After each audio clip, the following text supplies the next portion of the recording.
Hi hello guys, welcome to NTV digital. Yes guys, the big day is here. ఈరోజు Katamarayudu movie release అయిపోయింది. Theatres దగ్గర పండగ ఉంది. ఏ fan కలిసిన అదే గెటప్లో వస్తున్నారు. ఏం అడిగినా కూడా జై పవనిజం, జై పవర్ స్టార్, జై కాటమరాయుడు. సో ఇలా ఉంది థియేటర్స్ దగ్గర. అలాంటిది ఇంకా ట్రెండ్ సెట్ చేశారు ఆయన యాజ్ యూజువల్గా పంచకట్లో.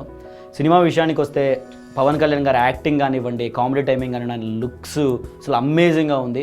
అండ్ వాళ్ళ నలుగురు తమ్ముల విషయానికి వస్తే కరెక్ట్గా ఆప్ట్ అయ్యారు ఆ నలుగురు రోల్స్కి. అండ్ దెన్ ఆలీ గారి విషయానికి వస్తే మాత్రం ఆలీ గారు ఇంకా తెలిసింది ఆయన కామెడీ టైమింగ్ గురించి. అలాంటిది పవన్ కళ్యాణ్ మూవీ అంటే ఇంకా ఆయనకి ఉన్న ఫ్రీనెస్తో చంపేశారు. సో శృతి హాసన్ విషయానికి వస్తే మాత్రం ఆవిడ అందాలు మాత్రం ఒక రేంజ్లో ఉన్నాయి. కంపారిటివ్లీ ముందు మూవీ చూసుకుంటే ఈ సినిమాలో చాలా బ్యూటిఫుల్గా కనపడింది. అండ్ సాంగ్స్ విషయానికి వస్తే సాంగ్స్ ఓకే బాగున్నాయి. అండ్ మన కెమెరా వర్క్ గురించి బేసిక్గా మనం మాట్లాడుకుంటే కెమెరా వర్క్ గురించి అంటే చాలా బాగుంది. కెమెరా వర్క్ ఎక్సలెంట్గా చేశారు. అండ్ ఫైట్స్ విషయానికి వస్తే ఇంటర్వెల్ ఫైట్ కానివ్వండి, క్లైమాక్స్ ఫైట్ కానివ్వండి చాలా బాగా కంపోజ్ చేశారు రామ్ లక్ష్మణ్ గారు. అండ్ ఈ సినిమాకి పెద్ద ఎసెట్ ఏంటంటే మన శరత్ మరార్ గారు హై ప్రొడక్షన్ వాల్యూ. సినిమా మాత్రం ఎక్కడ కాంప్రమైజ్ అవ్వలేదు ప్రొడక్షన్ వాల్యూస్ విషయంలో. చాలా బాగా వచ్చింది. బేసిక్గా నార్మల్ ఆడియన్స్కి మాత్రం నచ్చిన మూవీ. అండ్ పవన్ కళ్యాణ్ ఫ్యాన్స్కి మాత్రం కాలర్ ఎగరేసుకుని చెప్పుకునే మూవీ, దట్ ఈస్ కాటమరాయుడు.